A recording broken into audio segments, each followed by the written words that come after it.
Ang crinum lily, na kilala rin sa pangalang crinum, ay isang uri ng halaman mula sa pamilya Amaryllidaceae. Karaniwan itong makikita sa mga tropikal na rehiyon, at may mga species na matatagpuan sa Asia at Africa. Ang crinum lily ay may malalaking, may kantab, at mahabang mga dahon na bumubuo ng isang makapal na rosette.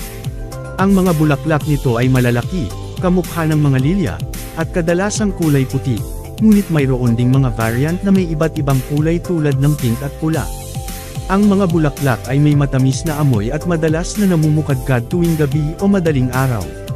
Bukod sa pagiging kaakit-akit sa mga hardin, ang crinum lily ay may mga katangian din na ginagamit sa tradisyonal na medisina sa ilang lugar, bagamat kinakailangan ng pag-iingat dahil may ilang uri ng crinum na maaaring makalason. Kailangan ng halaman na ito ng maraming sikat ng araw at regular na